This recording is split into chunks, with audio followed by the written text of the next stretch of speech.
Welcome to Flourishing in Faith, the place where you can discover stories of hope, truth, and glory, as well as find life hacks to live your faith more fully. Hi, I'm Julie, a daughter of God, certified professional life coach, wife, and mother of four. After trying to do everything the wrong way, I've been overwhelmed by healing, joy, and freedom through Jesus and the gifts of grace He makes available to each and every one of us. My passion is to share what I've been given with others. I'm glad you're here. Let's begin. Hello, today we're going to talk about sibling bickering. It's the middle of summer. If sibling bickering is driving you a little bit crazy, this one's for you. I heard this from a lady at church this week. She encouraged me when I was asking for prayers about navigating my kids' sibling drama, and so I wanted to share it with you all. She said growing up, she actually didn't have any sibling drama to navigate because she was an only child, and that actually as an adult, she's had to even work specifically on these things. She's had to work hard and be intentional about learning how to navigate some of the relationship complexities that those of us who had siblings close in age all probably take for granted. So the next time your kids start fighting like they're auditioning for a wrestling show, or they're bickering like they're in a presidential debate trying to prove who's better at golf, I want to invite you just to take a deep breath. And instead of thinking, what's the matter with these kids? They're driving me nuts. Or my favorite unproductive thought is, this shouldn't be happening. Not a helpful thought. Not at all. Instead of that, consider this. What if this conflict is a blessing in disguise? Maybe it's an opportunity to help them develop great relationship skills, communication tools, negotiation tactics. Maybe this is helping them learn how to lovingly compromise. Maybe it's a chance for you to help them see how to sincerely apologize or how to give and experience the grace of forgiveness. Maybe this fight over whatever your kids are fighting about is preparing them for their calling in life, for their future vocation. I know navigating the many fights I had with my brother growing up have helped me to navigate more effectively some of the conflicts that I've had with my spouse. So if your kids are literally saving the drama for their mama, I just want to encourage you, can we see this little cross that we face for what God might use it for? Can we cooperate with His grace and try to respond patiently to the kids, keeping in mind that we're teaching? Maybe He's using it all as a lesson in love for them. I am starting to be less frustrated and be able to see it as a chance to help them learn how to communicate and negotiate in a way that's healthy, loving, and patient. The family is the school of love. What if I saw my family as the privileged place where we've been given, where we all get to practice these things, where we get to practice growing in tenderness and respect and selfless service? Do I give my kids room to practice these things, or am I sometimes expecting them to be game day ready all the time? How do we learn to play a musical instrument? Did you ever take piano lessons? If you did you hit all the right notes when you played when you were learning? What about, did you ever learn to rollerblade?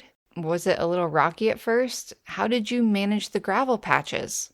Our kids are learning, and I have to give allowances and expect that as my children are learning how to love, they're going to hit all the wrong notes sometimes. And I can guide them the way I'd want someone to guide me if I were learning something new. If I was rollerblading for the first time down a hill and there was a gravel patch coming up, I'd want my instructor to give me a heads up. So, what are the gravel patches in your family? For starters, we have to help our kids read the room. If they can learn how to read their own emotional temperature and try to be aware of the emotional temperature of others, this is really going to help them. We actually have an emotional temperature visual that we printed, and it's on our fridge, red, yellow, green.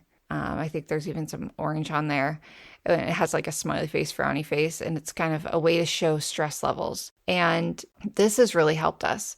So like if I'm cooking and failing and there's smoke in the house and everything's burning and the fire alarm's going off, that would probably be like a red, orange emotional temperature moment. And that's not a good time for our elementary aged kid to come in and start asking 1,000 questions that require my thoughtful response. So I take a moment, help them read the room. We go over to the emotional temperature thing and we talk about that, Once the smoke alarm stops going off, then we can talk, right? So reading the room, being aware of other people's emotional temperatures. If you're about to merge in traffic or your little brother just woke up from nap and stubbed his toe, that's not a good time to approach, some of these other questions that you might have for him. Secondly, if you're a parent and in the heat of the middle of summer right now and you're getting fatigued, I just want to tell you, we are in an intense season of parenting right now. Especially if you have little ones. The days are literally long, like there's more daylight right now. So I just want to speak some scripture over you to encourage you because I kind of need this too right now and I found this helpful. Hebrews 12:2. Since we are surrounded by so great a cloud of witnesses, let us rid ourselves of every burden and sin that clings to us and persevere in running the race that lies before us, while keeping our eyes fixed on Jesus, the leader and perfecter of faith. For the sake of the joy that lay before him, he endured the cross, despising its shame, and has taken his seat at the right of the throne of God. Consider how he endured such opposition from sinners, in order that you may not grow weary and lose heart. All right, let's fix our eyes on Christ. Don't grow weary, don't lose heart. You're surrounded by a great cloud of witnesses. Keep carrying your cross in love for your kids and your family because God willing, we will one day see the fruit of all this work and we will be grateful we didn't take the easy way out on everything. Okay, and then just a third quick thing. If your kids are old enough to read and write and they've stopped listening when you tell them not to fight, I just want to share with you a quick thing that's working well for us right now. If I find myself getting frustrated or disappointed with an ongoing issue, I give them a warning and I explain this is what the consequence will be. What's working really well right now is that if they continue after the warning, I have them get a piece of paper and a pencil and I have them do a handwritten apology letter to their sibling. And if they're too little to write words, sometimes I'll just have them draw a picture of how they made the other person feel. This does a few things. One, it's hard to write an apology. It's hard to write anything if your brain is in fight or flight mode if you're in the red temperature zone. So usually it gives them an opportunity to go into a quieter spot that has less sensory input and calm down so their brain can come up with however many sentences I've asked them to write. Also, it gives me time to calm down because sometimes when they are bickering, it makes my nervous system a little bit, orange? It makes my emotional temperature go up too, and it helps me to take a break. And finally, they need to practice their writing skills in the summer anyway, so it's a win-win. All right, so 3 quick things to encourage you if you're in the middle of summer parenting right now.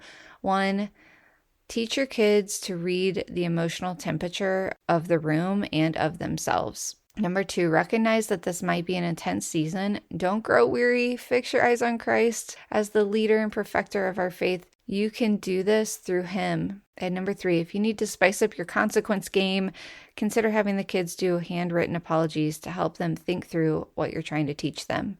Okay, I'm praying for you all. Hang in there. You're doing beautiful things. Keep saying yes to God. Keep being an instructor in the school of love and a student too, because we have the best teacher we could ever hope for in Jesus, and he wants us to keep going.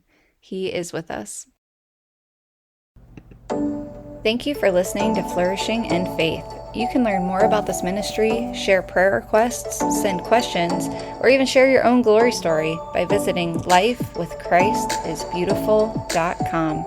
If you found this episode helpful and think others might too, please rate us and review us or share this with others. All right, lovelies. As Pope Francis says, please pray for me. I'll be praying for you. Thanks.